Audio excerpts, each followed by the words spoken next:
গত বছর গেলাম দিনাজপুর মাহফিল করতে। মাহফিল শেষ করে যখন বক্তৃতা শেষ করে নেমে যাচ্ছি, সভাপতি সাহেব বলছেন, মৌলভী সাহেব এক কদম নামতে পারবেন না, এখানে দাঁড়িয়ে থাকুন।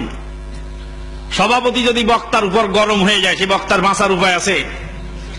তা আমি বললাম যে আচ্ছা ঠিক আছে, বসলাম। কি সমস্যা আপনার বলুন। কয় যে আপনার কাছে প্রশ্ন আছে আমাদের, বসেন আপনি এখানে। আমি বসলাম। বসার পরে জনগণকে জিজ্ঞেস করছে, বলুন তো হাদিস কাকে বলে?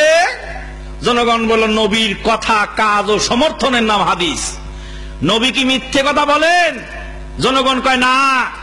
তাহলে নবীর হাদিস আবার মিথ্যা হয় কি করে?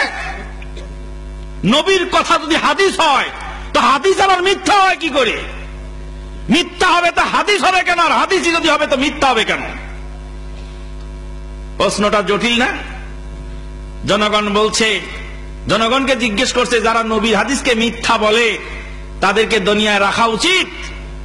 দিনাজপুরের ভাষায় দিনাজপুরের লোকেরা বলছে, এ ধরনের লোককে জিন্দা দাফন করা উচিত। তা আমি বললাম যে শুনুন, বললাম চাচা আপনার কি কথা শেষ হয়েছে?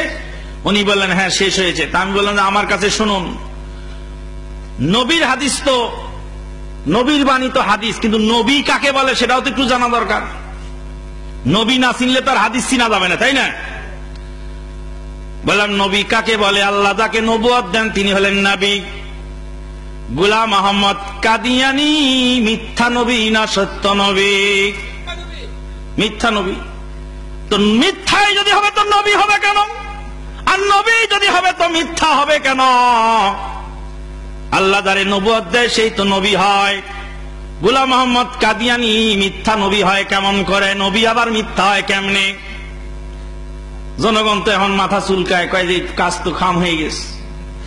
নবী যদি মিথ্যা হতে পারে তাহলে বুঝতে হবে মিথ্যা নবীর বাণী হলো মিথ্যা হাদিস, আর সত্য নবীর বাণী হলো সত্য হাদিস। সভাপতি সাহেবকে বললাম আর কোন প্রশ্ন আছে? সভাপতি কয়, বুঝলাম জাল হাদিস মানা যাবে না, তো জয়ীফ হাদিস মানে দুর্বল হাদিস। দুর্বল হাদিস মানতেই বা অসুবিধা কোথায়? বললাম সভাপতি সাহেব জনগণকে জিজ্ঞেস করুন। জনগণকে জিজ্ঞেস করলাম, দুর্বল চামড়ার জুতা কিনবেন কিনা? কয় না। দুর্বল সুতার কাপড় কিনবেন কিনা? না।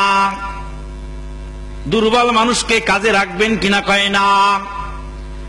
জুতা কেনার সময় মজবুত চামড়া খুঁজে বেড়াবেন, কাপড় কেনার সময় মজবুত সুতা, টেকসই সুতা খুঁজে বেড়াবেন। ইসলাম মানার সময় কেন জাল জয়ীফ হাদিস খুঁজে বেড়ান? ইসলাম কি মিয়া জুতার চেয়েও কম দাম? যে জুতা কেনার সময় মজবুত চামড়া আর ইসলাম মানার সময় দুর্বল হাদিস? এই বারাত কিচ্ছা কাহিনী বাদ করেন বলে আমি স্টেজ থেকে নেমে গেলাম। যিনি সবার আয়োজন করেছিলেন তিনি সভাপতি সাহেবকে বললেন, তুমি একটা বেয়াদব সভাপতি, তুমি সভাপতি কিভাবে করতে তা তুমি জানো না। তারপরে চলে আসলাম।